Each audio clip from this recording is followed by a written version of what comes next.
శోభస్కరము అంటే అది గౌరవం, మర్యాద. ఒకవేళ మనం యథార్థవంతులు అయితే మనకు గౌరవం ఎలా వస్తుందో తెలుసా? ఆయన గురించి ఆరాధన చేస్తే, ఆయనకి స్తుతి చేస్తే, ఆయనకి మన ఆరాధన మనస్ఫూర్తిగా శక్తి పూర్తిగా ఉపయోగించి, బలం ఉపయోగించి, జ్ఞానం ఉపయోగించి, బలంతో హృదయపూర్వకంగా చేసిన ఆరాధనకి ఆయన ఏం చేస్తాడంటే తిరిగి మనల్ని ఏం చేస్తాడు? గౌరవం చేస్తాడంట, మహిమపరుస్తాడంట, నలుగురిలో మనకి మంచి పేరు తెస్తాడంట. ఎప్పుడైతే హృదయపూర్వకంగా దేవుడిని ఆరాధన చేస్తామో, ఆయన కోసం స్తుతి పాడుతామో, ఉత్సాహగానం చేస్తామో, అప్పుడు మనకి గౌరవం వస్తుందంట. దేవుడు ఎల్లవేళలా స్తుతులు తీసుకుని ఊరుకునే దేవుడు కాదు, మనల్ని దీవిస్తాడు, తిరిగి మనల్ని ఆశీర్వదిస్తాడు, మన జీవితాలను మారుస్తాడు. ఎందరో జీవితాలను మార్చిన సంఘటనలు మనం చూస్తాం, మన జీవితాలు మార్చిన సంఘటనలు మనం చూస్తాం. అయినా సరే ఇజ్రాయేల్ ప్రజలు ఏం చేస్తున్నారంట? అప్పటికప్పుడే చక్కగా నాన్ వెజ్ తినే ఇజ్రాయేల్ ప్రజలకి, వెజ్ తినే ఇజ్రాయేల్ ప్రజలకి నాన్ వెజ్ కావాలంటే దేవుడు ఇచ్చాడు, పూరీలు పంపించాడు. ఆహారం తక్కువగా ఉంది అంటే మన్నా పంపించాడు. అన్నీ తినేసి కాస్త దూరం వెళ్ళగానే, ఒక గంట ప్రయాణం చేయగానే వెంటనే యెహోవా దేవుడు ఏమన్నారంటే సనుక్కుంటున్నారంట. చిన్న చిన్న డేరాలు వేసుకుని అక్కడక్కడ సనుక్కుంటున్నారంట. ఆయన మీద కొంచెం ఎగతాళిగా మాట్లాడుతున్నారంట. మోషేల గురించి సనుక్కుంటున్నారంట. దేవుడికి ఏం చేయాలో తెలియట్లేదు. అప్పుడే కదా నేను ఫుల్గా ఫుడ్ పెట్టాను, అప్పుడే కదా శ్రేష్టమైన ఆహారాన్ని పెట్టాను, అప్పుడే సనుక్కుంటున్నారు. ఏంటంటే మానవ సహజ లక్షణం అలానే ఉంటుంది. ఈరోజు క్రైస్తవులు కూడా అలాగే ఉన్నారేమో అనిపిస్తూ ఉంటుంది నాకు. ఇజ్రాయేల్ ప్రజల్లాగే ఉన్నారేమో మన నేటి క్రైస్తవులు అనిపిస్తూ ఉంటుంది. ఎందుకంటే ఎన్ని మేలు చేసినా, ఎంత ఆశీర్వాదం చేసినా, ఏదో ఒక చిన్న కాలికి దెబ్బ తగిలితే చాలు, లేకపోతే ఒక్క చిన్న 1000 రూపాయలు షార్టేజ్ వస్తే చాలు, దేనికైనా వెంటనే మళ్ళీ ఏం చేస్తాం? దేవుణ్ణి సనుక్కుంటున్నామేమో చూసుకోవాలి. ఇజ్రాయేల్ ప్రజలు చేసిన దానికి మధ్యలో ఎంతో మంది చనిపోయినట్టుగా మనం బైబిల్ చూస్తాం. మనం అలాగే శాపగ్రస్తులు అవ్వకూడదు. దేవుడిని ఎట్టి విధంగా కూడా దేవుడి మీద సనుక్కోకూడదు. దేవుడు పరీక్షలు పెడతాడు అనుకోవాలి ఏదైనా జరిగితే. అంతేగాని వెంటనే దేవుడిని సనుక్కున్నాం అనుకో, మనకి ఇజ్రాయేల్ ప్రజలకి ఏమీ తేడా ఉండదు. వారు అనుభవించారు శాపాన్ని, మనం అనుభవించకూడదు. మన క్రైస్తవులు క్రీస్తు రక్తం ద్వారా దేవునికి వారసపుత్రుల కింద మనం చేయబడ్డాము. మనం ఇంకా పవిత్రంగా ఉండాలి ఇశ్రాయేలు ప్రజల కన్నా. వారికి ఒక మాట ఇచ్చాడు దేవుడు, ఏమని? మిమ్మల్ని అందరినీ కూడా ఏం చేస్తాను? పాలస్తీనా దేశంలో మీకు పాలు తేనె ప్రవహించే దేశాన్ని మీకు ఇస్తాను, అక్కడతో ఆగిపోను, మీ అందరికీ కూడా మీ స్వాస్థ్యం కింద పరలోక రాజ్యం ఇస్తాను అన్నప్పుడు ఇజ్రాయేల్ ప్రజలు చాలా తక్కువ మంది మాత్రమే ఈ భూమి మీద కూడా స్వతంత్రించుకున్నారు, పరలోక రాజ్యాన్ని కూడా ఎలిజిబిలిటీ సంపాదించారు. కానీ క్రైస్తవులు ఇప్పుడు మనకి దేవుడి రక్తం చేత కడగడం మనందరం కూడా స్పెషల్గా ఉండాలి. 100% క్లియర్గా ఉండాలి, 100% అటెండెన్స్ ఉండాలి, 100% మనం ఎక్కడ ఉండాలి? పరలోక రాజ్యంలో ఆయన సన్నిధిలో కనబడాలి. అలా మనం మార్చుకుంటూ వెళ్ళాలి, ఆనందగానం అలా చేయాలి. మన దేవుడు ఎంత గొప్పవాడో మనం తెలుసుకుంటూ ఉండాలి. మరొక మాట చూసుకుందాం.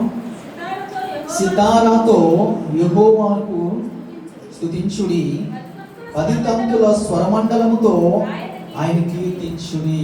ఆయన ఎలా ఆరాధన చేయాలో దేవుడు ఇక్కడ చెప్తున్నాడు. ఎలా ఆరాధన చేయాలంటే 10 తంతుల స్వరమండలముతో, సితారాతో, వాయిద్యములతో ఆయన కీర్తించుడి అని చెప్పి బైబిల్లో మనకి రాయబడింది. అయితే మనం బయట చూసినట్లయితే కొన్ని సిద్ధాంతాలు మనకు వినబడుతూ ఉంటాయి అక్కడక్కడ. ఏ సిద్ధాంతాలు అంటే వాయిద్యాలు వాయించకుండా దేవుని ఆరాధన చేయాలి, చప్పట్లు కొట్టకుండా దేవుని ఆరాధన చేయాలి, ఏ సౌండ్ చేయకూడదు ఆరాధన చేయాలి, అలాగే చేయాలి అని చెప్పి కొన్ని స్పెషల్గా మనకి అక్కడక్కడ సిద్ధాంతాలు వినబడుతుంటాయి. యెహోవాను మాత్రమే ఆరాధన చేయాలి, యేసుక్రీస్తుని మనం పూజించకూడదు అనేసి మరొక సిద్ధాంతం వస్తూ ఉంటుంది. యెహోవా సాక్షులు అంటారు. అలా రకరకాల సిద్ధాంతాలు మనం వింటూ ఉంటాము. కానీ బైబిల్ గ్రంథాన్ని పూర్తిగా మనం చదివినట్లయితే వారు ఒక విషయాన్ని పట్టుకొని ముందుకు వెళ్తూ ఉంటారు. కానీ బైబిల్ మొత్తాన్ని చూస్తే హృదయపూర్వకంగా ఆయనకి ఎలా ఆరాధన చేసినా సరే మనం దీవించబడతాము, పరలోక రాజ్యానికి చక్కగా అర్హత పొందుతాము. వాయిద్యాలతో ఆరాధన చేసినా సరే పర్లేదు, హృదయపూర్వకంగా ఇక్కడ చేయమని దేవుడు మనకి సెలవిస్తున్నాడు. మనము ఏదైతే ప్రాసెస్ చేస్తున్నామో అది 100% దేవుడికి యోగ్యమైన ఆరాధన. చక్కగా హృదయపూర్వకంగా మనం సంతోషంగా పాటలు పాడుతున్నాం, సంతోషంగా వాయిద్యాలను ఉపయోగిస్తున్నాం, ఆనందంగా దేవుని సన్నిధిలో కండ్లు మూసుకుని ఆరాధన చేస్తున్నాం ఆయన చెప్పినట్టుగా. ఇది 100% సిద్ధాంతం, దేవుడికి నచ్చిన సిద్ధాంతం. ఇది కాకుండా మీ జీవితంలో ఏదైనా ఒకటి ఎదురైతే మీరు ఏం చేయకూడదు?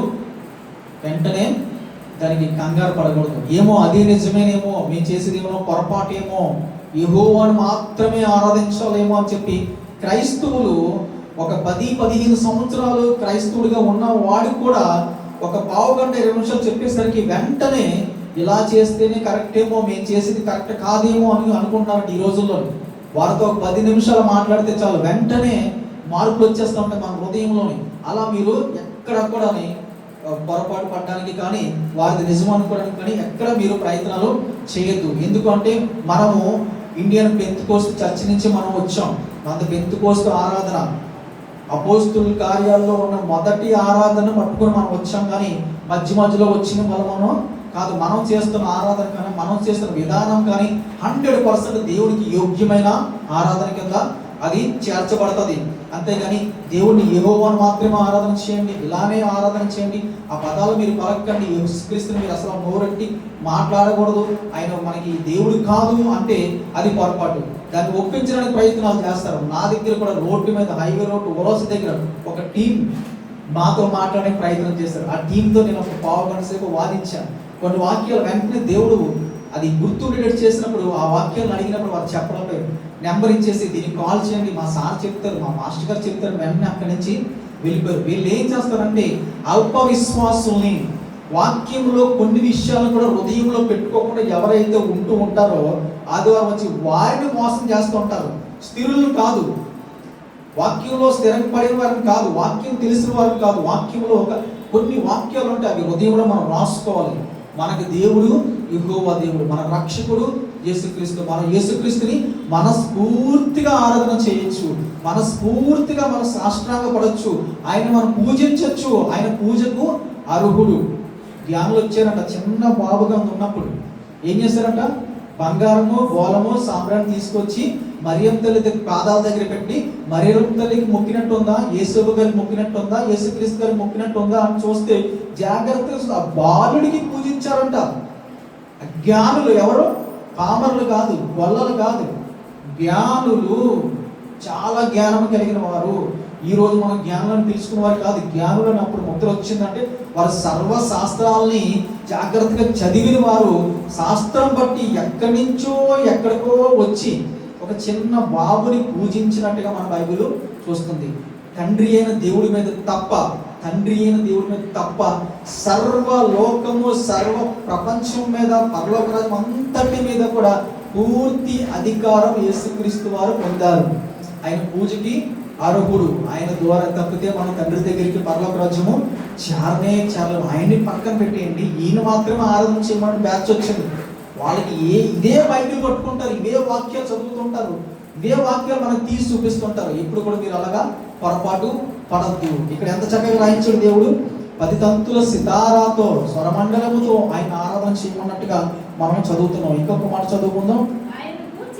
ఆయనను గూర్చి నూతన కీర్తన పాడుడి, ఉత్సాహ ధ్వనితో ఇంపుగా వాయించండి. చాలా చక్కగా ఇంపుగా కంజీలు పట్టుకొని, కాంగో పట్టుకొని, లేకపోతే మంచి మ్యూజిక్స్ పట్టుకొని ఇంపుగా దేవుని ఏం చేయాలంట, ఆరాధన చేయాలి. ధూపం మీద సాంబ్రాన్ని వేస్తాం కదా, అగ్గి మీద, అది ఎలా చేస్తుంది, ఒక్కసారిగా పొగ వస్తుంది కదా, అలాగే ఇంపుగా మన ఆరాధన దేవుని సన్నిధికి చేరాలన్నట్టుగా దేవుడు ఇక్కడ ఏం చేస్తున్నాడు, ఇంపుగా ఆయన్ని పూజించండి, ప్రార్థించండి, పాటలు పాడండి అన్నట్టుగా మనకి ఇక్కడ దేవుడు సెలవిస్తున్నారు.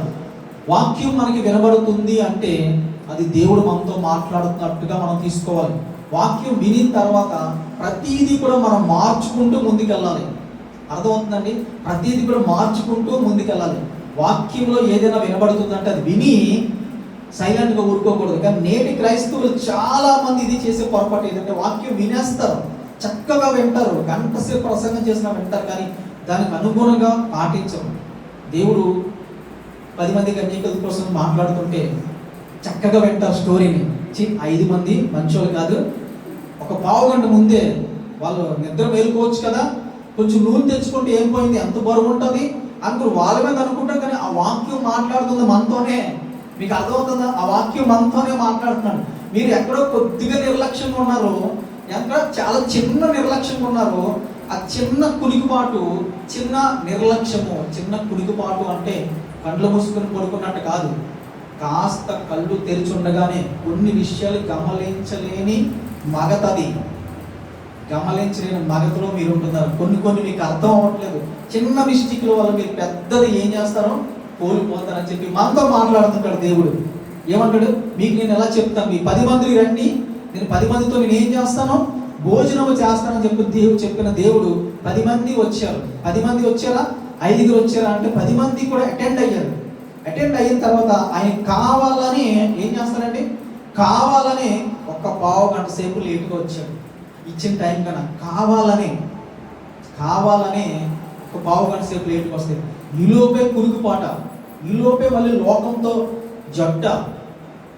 దేవుడు ఎలాగా లేటుగా వస్తాడు కదా, ఈలోపే మేము లోకంతో మేము స్నేహం చేస్తాము, లోకంతో మేము చాలా పరిస్థితుల్లో మేము లోకంలో వెళ్ళిపోతాము. ఆయన వచ్చే ముందు ఏం చేద్దాం, అప్పటికప్పుడు సిద్ధపడిపోదాం. అంటే ఆ ఆత్మ నూనె సరిపోదు, ఆ భక్తి సరిపోదు. ఎప్పుడు మెలకువగా ఉండాలి.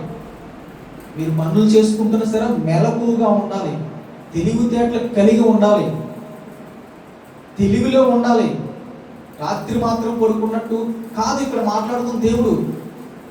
డే టైంలో కూడా మీరు మెలకువగా ఉండాలి, మీ పనులు మీరు చేసుకుంటున్నట్టే ఉండాలి, కానీ మెలకువగా ఉండాలి. మీరు ఎందులో పడిపోతున్నారు, ఏ తప్పిదంలో జారిపోతున్నారు, ఏ ఆలోచన మిమ్మల్ని వెనక్కి పొంగుబాటులోకి తీసుకెళ్తుందో, మగతలోకి తీసుకెళ్తుందో, నిద్రలోకి తీసుకెళ్తుందో మీకు మెలకువగా ఉండాలి.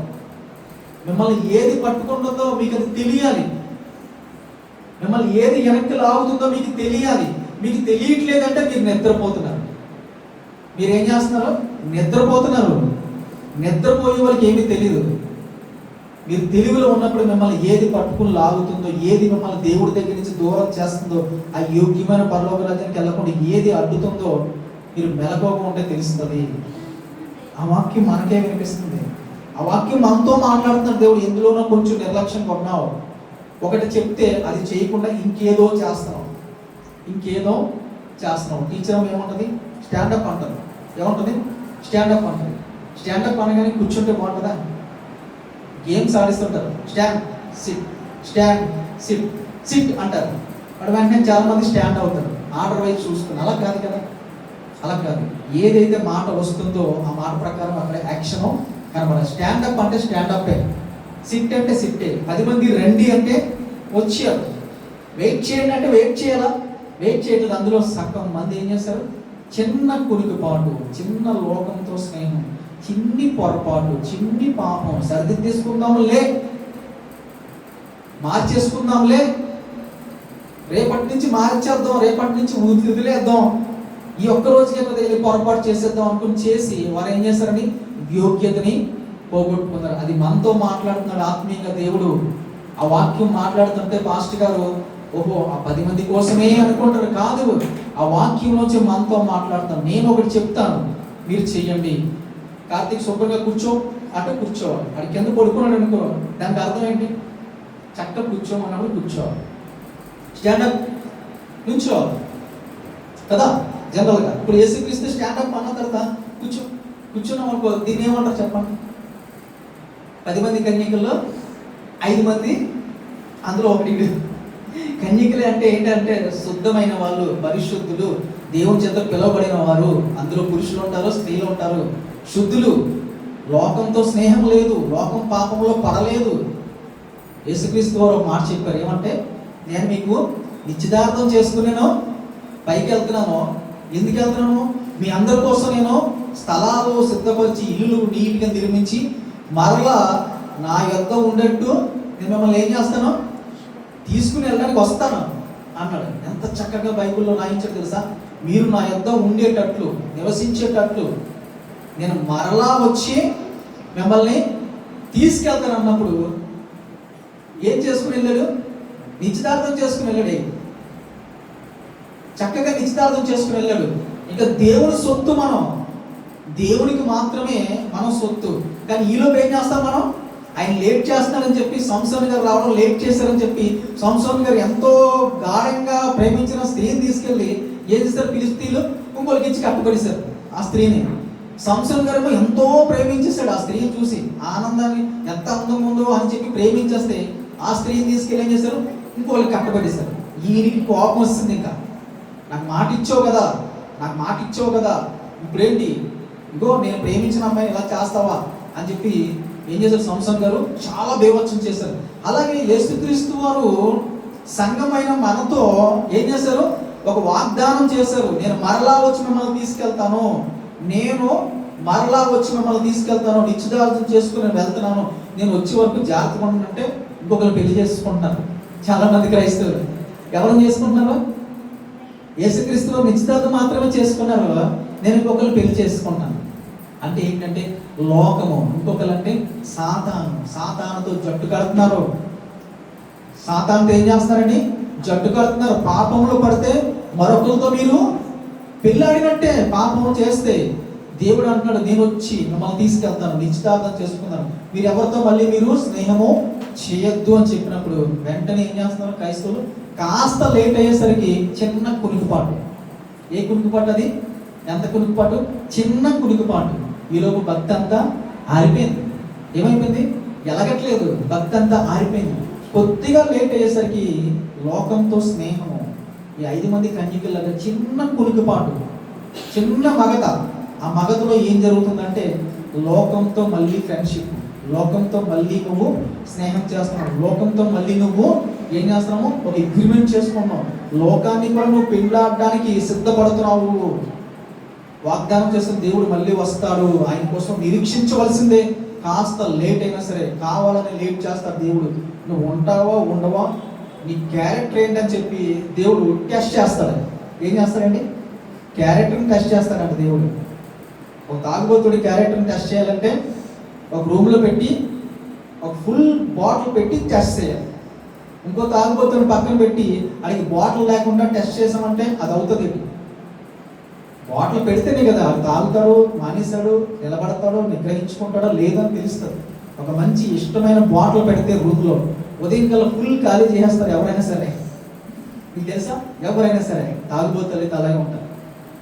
టెస్టింగ్ కాస్త గ్యాప్ ఇస్తారు, కాస్త రుచికరమైన చుట్టుపక్కల పెడుతుంటారు. డైటింగ్ పెట్టి ఏం చేస్తాడు? పచ్చిం పెడతారు. పచ్చకామలు వచ్చిన వాళ్ళకి ఏం చేస్తారు? పచ్చిం పెట్టి చికెన్ తినకూడదు, మటన్ తినకూడదు, మసాలా తినకూడదు, ఫిష్ తినకూడదు. ఎంతవరకు? ఓ 2 నెలలు. కానీ నీకు పచ్చిం పెట్టి నీ చుట్టూ మంచి సువాసన వచ్చి చికెను మటను ఫ్రై చేసి, ఫిష్ ఫ్రై చేసి, పీతలు బాగా వండి పెడితే ఆ పీతల వాసన అన్నిటికన్నా బాగుంటుంది. ఈలోపు తినేస్తే ఏమవుతుంది? పచ్చిమేమవుతుంది? ఆరోగ్యం ఏమవుతుంది? ఈలోపే తొందరపాట, ఈలోపే మగతలోకి వెళ్ళాలా? ఉండొచ్చు కదా 2 నెలలు, ఉండొచ్చు కదా 10 నిమిషాలు, ఉండొచ్చు కదా నిశ్చితార్థం చేసుకున్న దేవుడి కోసం వెయిట్ చేయొచ్చు కదా. ఈలోపే నువ్వు వెంటనే లోకంతో స్నేహం చేస్తే దేవునితో అది వైరము. లోక స్నేహము దేవునితో ఇది శత్రువు అయిపోతావు. యేసుక్రీస్తు వారు సంఘాన్ని ఏం చేస్తాడు? ఒక ప్రేమికురాల్లాగా చూస్తాడు. అందులో పురుషులు ఉంటారు, స్త్రీలు ఉంటారు. ఆ యొక్క బౌండింగ్ కోసం మాట్లాడుతున్నాడు. ఆ వివాహ వ్యవస్థని ఎలా చెప్తారు?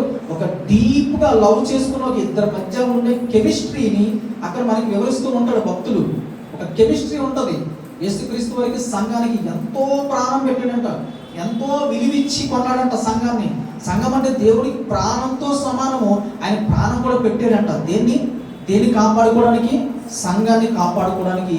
ఒక మంచి రిలేషన్ కలిగిన ఒక భార్య భర్తలు లేదా లవర్స్ మధ్య ఉన్న బౌండింగ్ యేసుక్రీస్తు వారికి సంఘం మధ్యన ఆయన ఫీల్ అవుతున్నాడు, సంఘం ఫీల్ అవ్వట్లేదు. 1 సైడ్ లవ్ అయిపోయింది. ఇది ఏమైపోయింది? 1 సైడ్ లవ్ అయిపోయింది. యేసుక్రీస్తు మాత్రమే లవ్ చేస్తారు సంఘాన్ని, సంఘం తిరిగి లవ్ చేయదు. సంఘం మాత్రం ఎవరిని లవ్ చేస్తుంది తెలుసా? లోకాన్ని లవ్ చేస్తుంది. ఎందుకంటే లోక ఆశలు చాలా మ్యాజికల్గా ఉంటాయి. లోకం మీద ఉన్న ఆశలు చాలా అద్భుతంగా ఉంటాయి, ఆకర్షణీయంగా ఉంటాయి. దీన్ని లవ్ చేస్తున్నారు ఎవరు? సంఘం. విలువ పెట్టి, రక్తం పెట్టి, ప్రాణం పెట్టి కొనబడిన సంఘము నిశ్చితార్థం చేసుకుని మరలా వచ్చి మిమ్మల్ని తీసుకెళ్తానంటే ఈలోపే ఏం చేస్తున్నారు? లోకంతో కలిసిపోతున్నారు. లోకాన్ని మళ్ళీ స్నేహిస్తున్నారు. లోకంతో మళ్ళీ ఏం చేస్తున్నారు? మళ్ళా నిశ్చితార్థం చేసుకుంటున్నారు. దొంగ నిశ్చితార్థం, రెండవ నిశ్చితార్థం అనేది. లోకంతో మళ్ళీ నిశ్చితార్థం. మళ్ళీ ఆయన వచ్చే వరకు ఆగవా? ఆ సంసారం గారి జీవితంలో అలా జరిగింది. ఆయన వచ్చే వరకు ఆగాలి కదా, అదే జరిగింది. మళ్ళీ క్రైస్తవుడు ఎప్పుడు కూడా ఒక్క మాట మీద ఉండిపోవాలి. ఆయన వాక్యానికి విలువిస్తూ ఉండాలి. వింటున్న వాక్యం మా కోసమే, ఒక వాక్యంలోంచి అర్థం, ఆత్మీయ అర్థం తీసుకోవడానికి ప్రయత్నం చేయాలి. ఎవరైతే పరలోక రాజ్యానికి ఎలిజిబిలిటీ సంపాదిస్తారో వారికి వాక్యము వివరంగా తేటగా అర్థమవుతుంటుందంట. మీకు పోయిన వారం చెప్పడం జరిగింది. ఎవరికి అర్థమవుతుందంటని, ఎవరైతే పరలోక రాజ్యానికి వెళ్తారో వారికి వాక్యంలో ఉన్న బ్యాక్గ్రౌండ్ మ్యూజిక్ వినబడుతుంటుంది. బ్యాక్గ్రౌండ్ మ్యూజిక్ అంటారు, బీజిఎం అంటారు. ఏంటది? బీజిఎం అంట, బ్యాక్గ్రౌండ్ మ్యూజిక్ అంట. ఈ మధ్య సినిమాలో ఎక్కువ వాడేస్తున్నారు ఆ పదాన్ని. బీజిఎం అంటే నాకు అర్థమైంది కదా, ఏంటి ఫుల్ ఫామ్ అనమాట. అది బ్యాక్గ్రౌండ్ మ్యూజిక్.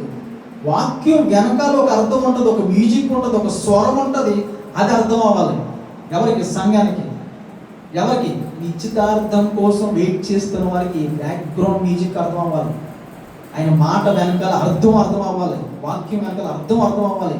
వాక్యం కింద చూడకూడదు. అప్పుడు పరలోక రాజ్యానికి ఎలిజిబిలిటీ రాదు.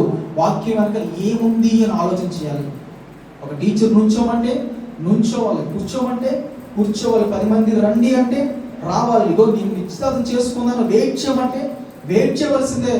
ఈలోపే తొందరపడి లోకంతో స్నేహం చేస్తే ఖచ్చితంగా కూడా అది దేవుని దృష్టిలో అది వ్యభిచారం అంట. లోక స్నేహితులు దేవుని దృష్టిలో వ్యభిచారులు అంట. ఎందుకంటే ఆ కోరికలన్నీ పక్కన పెట్టి దాన్ని జయించిన తర్వాతే నువ్వు దేవునికి యోగ్యమైన భార్య కింద, యోగ్యమైన లవ్వర్ కింద కనబడతావు. లోకం మీద ఆశలు ఉన్నాయనుకోండి, అవి జయించలేదనుకోండి, అది ఏమైపోద్ది అంటే ఆ ట్రయాంగిల్ లవ్ స్టోరీ అయిపోద్ది. ఏమైపోద్ది? యేసుక్రీస్తేమో మనల్ని ప్రేమిస్తున్నాడు, మనమేమో లోకాన్ని ప్రేమిస్తున్నాం. దేవుడేమో లోకాన్ని ద్వేషిస్తున్నాడు. ఇక్కడ దేవుడు ఉద్దేశం ఏంటంటే మీరు లోకంలో ఉంటూనే లోకానికి వ్యతిరేకంగా కాకుండా కాస్త లోకానికి కాస్త భిన్నంగా బ్రతకండి. ఎందుకంటే నేను మీకు ప్రామిస్ చేశాను నా దగ్గర తీసుకెళ్ళడానికి, మీరు నా కోసం వెయిట్ చేయమని చెప్పి దేవుడు చెప్పినప్పుడు ఆ 10 మంది కన్యకులు 5 స్వచ్ఛందంగా చక్కగా వెయిట్ చేశారు. ఇంకొక 5 మంది కాస్త లోకంతో స్నేహం చేశారు, మగతలోకి వెళ్ళారు, గంటలు మూసుకున్నట్టు అయిపోయింది, పడుకున్నట్టు అయిపోయింది. లెగిసి చూసేసరికి వారి ఆత్మీయ భక్తి జీవితం ఏమైపోయిందండి? అలా అనుకుంటున్నారు, మేము ప్రతి ఆదివారం వస్తున్నాం, కానుకలు ఇస్తున్నాం, ఆరాధనలు పెట్టుకుంటున్నాం, క్రిస్మస్ వస్తే చాలా గ్రాండ్గా చేసుకుంటున్నాం, మేము పరలోక రాజ్యం వెళ్ళిపోతాం అనుకుంటున్నారు. ఎవరు? ఈ విడవబడిన 5 మందిని వాళ్ళు అదే అనుకున్నారు, మేము వెళ్ళిపోతాం, ఆయనతో పాటు కూర్చుని చక్కగా విందులో పాల్గొంటాం అనుకుంటున్నారు. కానీ ఈ 5 మంది పరిస్థితి ఏంటి? లాస్ట్ మినిట్ వరకు వాళ్ళకి అర్థం కాలేదు. ఏంటి? వాళ్ళు చేస్తున్న భక్తిలో ఏదో ఒక చిన్న లోటు ఉంది, లోపం ఉంది, చిన్న మగత ఉంది, లోక స్నేహం ఉంది, లోకం మీద ఆశ ఉంది. అది చాలా తీవ్రమైన ఉంది. అది దేవుడికి మించి మనల్ని ఆకర్షిస్తుంది. ఇది మనం అర్థం చేసుకోవాలి, తెలుగులోకి రావాలి. లోక ఆశను జయించిన రోజునే మన దేవుడితో అంటుకట్టబడతాము, దేవుడిలో ఎదగడం మొదలు పెడతాము. అదే దేవుడి యొక్క స్వరము, వాక్యం వెనకాల వినబడుతున్న స్వరం అదే. రండి, నా గొర్రెలన్నీ ఏం చేస్తాయి? నా బిడ్డలందరూ ఏం చేస్తారు? నా శిష్యులందరూ ఏం చేస్తారు? నా లవ్వర్ ఏం చేస్తుంది? నా మాట తప్పితే మరొకరి మాట విందు, నన్ను తప్పితే ఇంకెవరిని చూడదు అని ఒక మంచి బౌండింగ్తో, నమ్మకంతో వెళ్ళాడంట దేవుడి పైకి.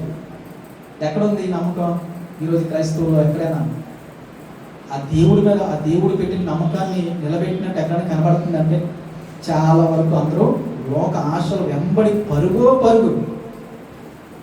ఆ ఆశలు తీర్చుకుని చివరికి ఎట్టి దూకుతారంటే నరకంలో పడిపోతారంట.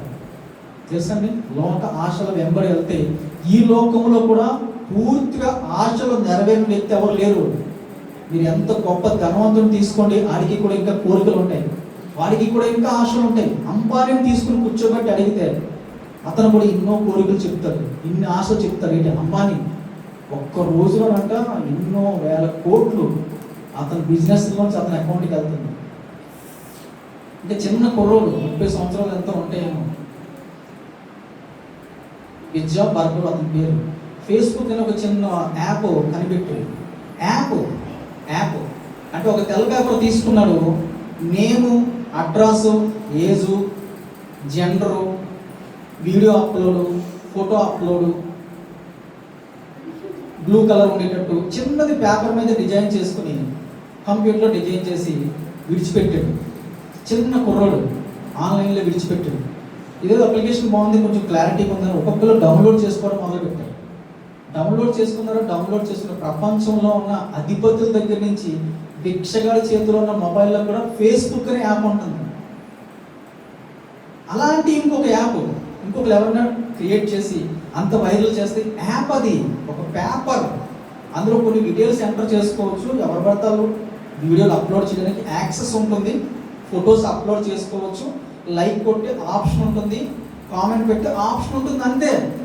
ఒక 5,000 పెడితే 10,000 పెడితే యాప్ డిజైన్లు చేస్తుంటారు. ఒక చిన్న యాప్ చిన్న క్లారిటీగా చిన్న కుర్రోడు పెట్టాడు. ఆ కుర్రోడికి అంట రోజుకి కొన్ని కోట్ల రూపాయలు వెళ్తుంది అకౌంట్కి. చిన్న కుర్రోడు కొన్ని కోట్లు. మీరు గూగుల్లోకి వెళ్ళి చూస్తే ఆ అమౌంట్ ఎంత వస్తుందని కొన్ని కోట్లు. ఆయన కూర్చోబెట్టి అడిగాం అనుకోండి, ఏ సంతోషంగా ఉన్నావా, హ్యాపీగా ఉన్నావా, నీ కోరికలను తీరుకొని ఇన్ని వేల కోట్లకు అధిపతువు కదా అంటే అది ఏం చెప్తాడు తెలుసా? నేను ఫుల్గా సంతోషంగా లేను, నేను ఫుల్గా హ్యాపీగా లేను, నా కోరికలు ఏం తీరలేదు అని ఇంకా ఇన్ని చెప్తాడు. లోకం అలా డిజైన్ చేయబడింది. ఒక వ్యక్తి ఎప్పటికీ కూడా పూర్తిగా సాటిస్ఫై అవ్వలేడు. ధనంతో కానీ, సంతోషంతో కానీ, తిండితో కానీ, ఏ విషయంలో కూడా పూర్తిగా సాటిస్ఫై అవ్వలేడు. మనం ఎప్పుడు సాటిస్ఫై అవుతాం తెలుసా? ఏదైతే మనం మెలకువగా అర్థం చేసుకుని దేవుడి కోసం, ప్రభువా ఇదా నీ యొక్క థీమ్, ఇదా నీ యొక్క ఏంటి ప్రణాళిక, ఇదా నీ వాగ్దానము, ఇదా నువ్వు చేసుకుని నిశ్చితార్థం, ఇదా అన్నప్పుడు మనం ఫుల్ సాటిస్ఫై అయిపోతాం. ఎప్పుడైతే మీరు ఫుల్ సాటిస్ఫై అవుతారో మీ హృదయంలో ఆనందం పొంగిపోతూ ఉంటుంది. ఏంటి అన్ని వేల కోట్లు ఉన్న వాడికి లేని ఆనందం మీకు వస్తుంది. అంబానీకి లేని సంతోషం హృదయంలో ఉప్పొంగుతుందంట. ఆనంద గీతం పాడతారంట. ఎందుకు? దేవుడు ఎంత గొప్పవాడో మనకు తెలుస్తుంది. యేసుక్రీస్తు ఎంత త్యాగం చేస్తాడో మనకు తెలుస్తుంది. ఆయన మళ్ళీ మన కోసం వస్తాడు, మనం వెయిట్ చేయమని మనకు అర్థమవుతుంది. అప్పుడు లోక ఆశలు అన్నిటినీ చాలా ఈజీగా ఒకే రోజు ఒకే క్షణం జయించినట్టు అయిపోతుంది. ఆ జయం ఎప్పుడైతే పొందుతామో అప్పుడంట మన పేరు ఎక్కడ తీసుకెళ్ళి రాస్తాడు? పరలోకంలో ఉన్న జీవ గ్రంథం లిస్టులో మన పేరు వస్తుంది. ఏది లోకం మీద వెనకాల పరిగెట్టి లోకాశలు తీర్చుకుందాం అనుకునే పరిగెడితే నీ పేరు ఒకవేళ పొరపాటుగా నీ ముందున్న భక్తి బట్టి రాసి ఉంటే తుడిసేస్తాడంట. అది బైబిల్లో ఉంది తెలుసా మీకు? పొరపాటున మీ పేరు బైబిల్ గ్రంథంలో రాసి ఉంటే జీవ గ్రంథంలో తుడిపేస్తాను అంటాడు దేవుడు. మళ్ళీ నువ్వు లోకంతో స్నేహం చేస్తే, లోక ఆశలు వెంబడి వెళ్తే అన్నీ కావాల లోకంలో, కానీ దేన్ని కూడా మీరు దేవుని కన్నా గొప్పగా ఊహించుకోకూడదు. దేవుని పక్కన పెట్టి మనం ముందుకెళ్ళే ప్రయత్నం ఎప్పుడు చేయకూడదు. లోకం వెంబడి అది ఏమైపోతుంది? దేవుని దృష్టిలో శత్రువు కింద అయిపోతాం. దేవుని దృష్టిలో అది వ్యభిచారం కింద అయిపోద్దంట. లోక స్నేహము దేవుని దృష్టిలో వ్యభిచారము.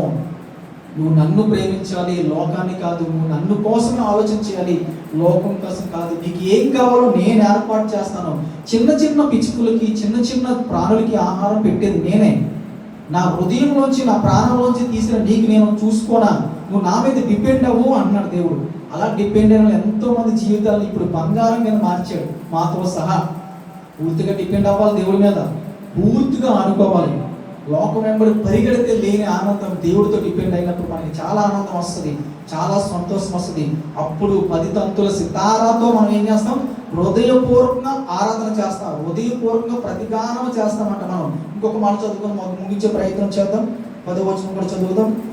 అన్యజనుల ఆలోచనలను యెహోవా వ్యర్థపరచును, జనముల యోచనలను ఆయన నిష్ఫలముగా చేయును.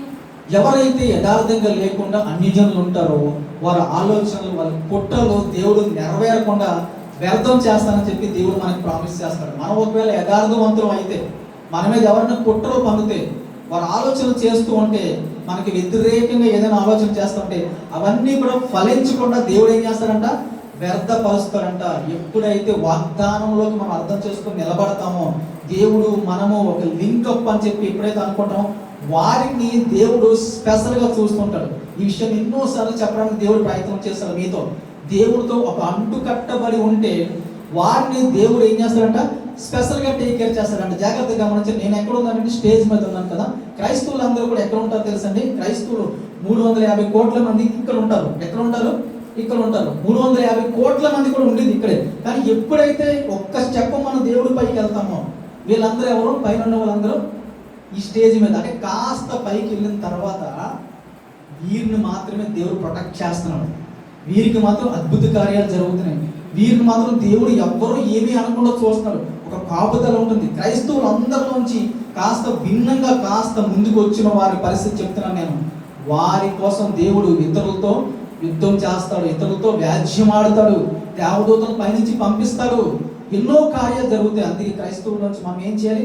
కాస్త ఒక అడుగు ముందుగా మనం వేయాలి. మనం టైం టు టైం దేవుని ఆరాధన చేయాలి, ఒక టైం పెట్టుకుని ఆరాధన చేయాలి, ఒక పంచువాలిటీగా దేవుని ఆరాధన చేయాలి. అది నచ్చుతుంది దేవునికి. ఏది నచ్చుతుంది?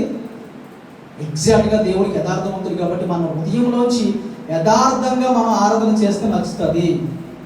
ఆ 10 మంది కన్యకుల్లో 5 వరకు మనం ఉండాలి. విడవబడిన 5 ఏం చేస్తున్నారు? కాస్త నిర్లక్ష్యం ఉండకూడదు. క్రైస్తవులకి కాస్త నిర్లక్ష్యం ఉండేవారు అందరూ కిందనే ఉంటున్నారు. ఆ నిర్లక్ష్య ద్వారాని చాలా పెద్ద మూల్యానికి దారితీస్తుంది. నిర్లక్ష్యం ఉండకూడదు. దేవుడు అనేసరికి మనం ఖచ్చితంగా యథార్థంగా పర్ఫెక్ట్గా దేవుడు ఉన్నాడు కాబట్టి మనం ఏం చేయాలండి? ఎగ్జాక్ట్గా దేవుడిని అలానే ఆరాధన చేయాలి, ఎగ్జాక్ట్గా మన దేవుడిని అలానే పూజించాలి. దేవుడు అనేసరికి ప్రత్యేకించి ఎవరైతే చూస్తారో, ఎవరైతే వస్తారో, ఎవరైతే ఆరాధన చేసుకుంటున్నారో, హృదయపూర్వకంగా రావడంతో పాటు టైంతో పాటు ఎవరైతే దేవుని ఆరాధిస్తారు వారి జీవితాల్లో అద్భుతాలు జరుగుతాయి. వారి జీవితాల్లో దేవదూతలను చూడగలుగుతారు. వారి జీవితాల్లోని దేవుడు చాలా ఘనమైన కార్యాలు చేస్తాడు. గౌరవ పదంతో నింపుతాడు.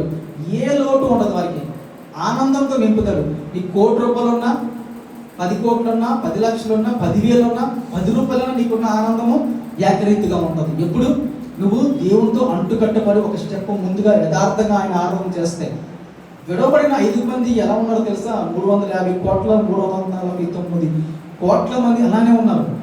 చాలా ఎక్కువ మంది నిర్లక్ష్య స్వభావం. చాలా ఎక్కువ మందికి ఉన్నదేంటి? నిర్లక్ష్య స్వభావం. చివరి మినిట్ వరకు ఆ చిన్న నిర్లక్ష్యము పెద్ద మూల్యం చెల్లించవస్తుంది అన్నది క్రైస్తవులకు తెలియట్లేదు. మనం ఆ స్థితిలో ఉండొద్దు. దయచేసి మీరు ఏం చేస్తారు? 5 మంది కన్యకుల్లా వచ్చేయాలి. నిర్లక్ష్యం ఉండకూడదు. దేవుడు అంటే ఆయన సృష్టికర్త, గొప్ప దేవుడు, చాలా శక్తిమంతుడు. ఆయన చూసి చూడనట్టు విడిచే దేవుడు కాదు. పర్వాలేదులే వీళ్ళు వచ్చారు కదా 4 రోజులు అని విడిచిపెట్టే దేవుడు కానే కాదు. కాస్త నిర్లక్ష్యమే కదా రానిద్దాంలే అనుకునే దేవుడు కానే కాదు. ఎగ్జాక్ట్గా ఉంటాడు దేవుడు. అలానే మనం కూడా ఉండాలనుకుంటాడు, అలానే ఆరాధన చేయాలనుకుంటాడు. అలానే మనం ఆరాధన చేస్తేనే ఆయన అలౌ చేస్తారు. అంత సిన్సియర్గా చాలా పర్ఫెక్ట్గా వర్క్ చేసే దేవుడు మన దేవుడు. చాలా గొప్ప దేవుడు. చాలా శక్తి ఉంది ఆయన దగ్గర. అంతే యాక్యురేటీ ఉంది, అంతే యాక్యురేటీ ఉంది. యథార్థం, ఖచ్చితత్వం అంతే ఉంది.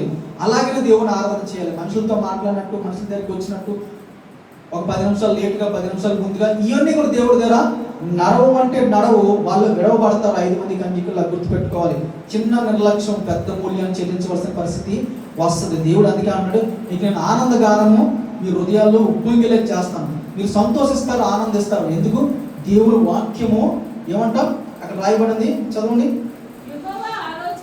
యెహోవా వాక్యము 4వ మాట చూసుకుందాం.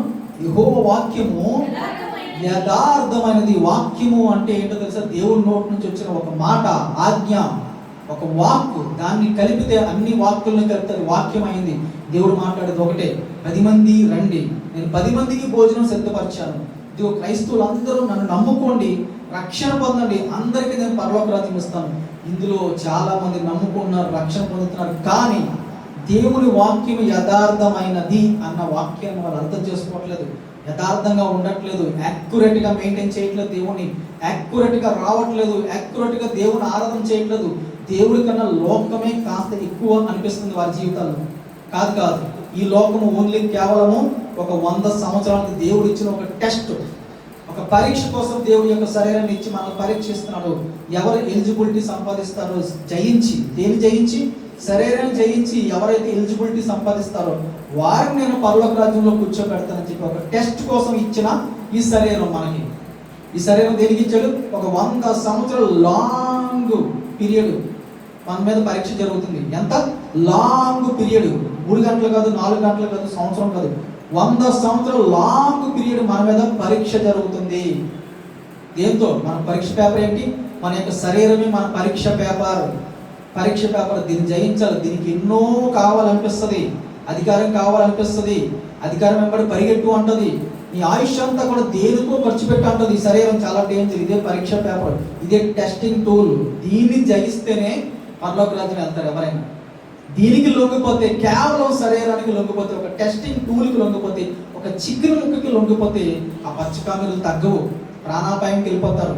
చిన్న చిన్న వాటికి లొంగిపోతే పెద్ద మూల్యం చెల్లించి వస్తుంది. ఈ టెస్టింగ్ టూల్ని, ఈ శరీరాన్ని జయించాలి. జయించిన రోజున గొప్ప భాగ్యవంతులు అవుతారు. ఈ లోకంలో కూడా గొప్ప భాగ్యవంతులు అవుతారు జయించిన తర్వాత. జయిస్తే మేము మళ్ళీ పేదవాళ్ళు అయిపోతామేమో, మాకేం ఉండవేమో అని మీరు ఎప్పుడు నిరుత్సాహపడకూడదు. ఇది జయించిన రోజున మిమ్మల్ని విస్తారమైన దీవులతో నింపేస్తాడంట. పట్టజాలని ఆకాశ వాక్యం నింపి విస్తారమైన దీవులతో నింపుతాడంట. విస్తారమైన దీవులతో నింపుతాడంట. ఎప్పుడైతే నువ్వు జయిస్తావో ఈ శరీరాన్ని, కేవలం శరీరం నుంచి బయటకు వచ్చి ఆలోచనల్ని మనల్ని పట్టుకుని లాక్కెళ్ళిపోకుండా దాన్ని పట్టుకొని జయిస్తావో అప్పుడు నీకు విస్తారమైన దీవులతో నింపుతాడు. అప్పుడు నీ పేరు ఏం చేస్తాడు? జీవ గ్రంథంలో, వీర గ్రంథంలో చక్కగా రాసుకుంటాడు. ఇంకా పర్మనెంట్. అప్పుడు నువ్వు దేనికి లొంగవు. ఈ శరీరం అడిగిన ఏ విషయానికి నువ్వు లొంగవు. నువ్వు చెప్పినట్టు నీ శరీరం వెంటది, నువ్వు చెప్పినట్టు నడుస్తుంది. అప్పుడు దేవుడు మనల్ని ప్రేమిస్తాడు, మనం దేవుడిని ప్రేమిస్తాం. ట్రయాంగిల్ లవ్ స్టోరీ ఉండదు. ఏముండదు? ట్రయాంగిల్ లవ్ స్టోరీ ఉండదు. దేవుడు మనకు ప్రాణం పెట్టినట్టుగా ప్రేమించాడు, మనం అలానే ప్రేమిస్తాం దేవుడిని. ఎప్పుడు? ఈ శరీరంగా జయిస్తే. ఈ టూల్ జయిద్దాం. చాలా సింపుల్ ఇది. టూల్ జయించడం ఎందరో భక్తులు దీన్ని జయించారు. జయించే ఆ క్రమంలో కొన్ని పొరపాట్లు చేసినా ఏం చేశారు?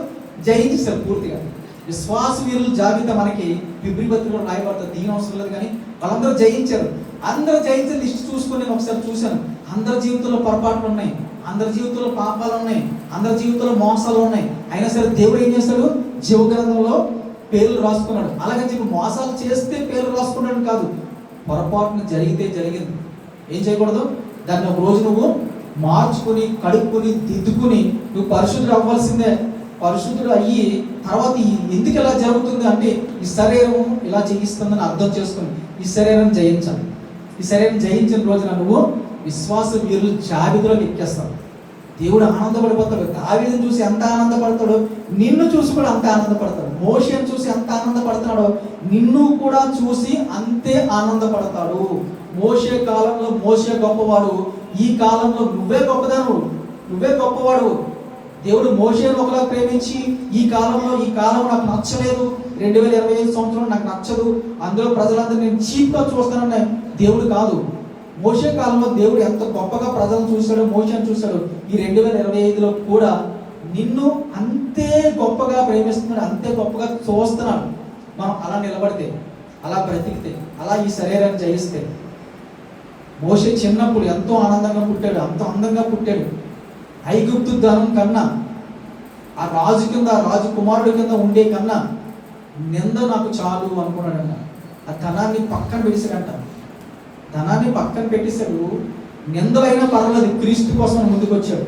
అలాంటి జీవితం మనం జీవిస్తే మోషే నువ్వు ఒకటే దేవుని దృష్టిలో, నీ కోసం కూడా అంతే ఆనందంగా దేవుడు దేవదూతలతో ఎంతో గొప్పగా చెప్తాడు. అన్నమాట మన జీవితం దేవుడిని అందరిని దీవించును గాక.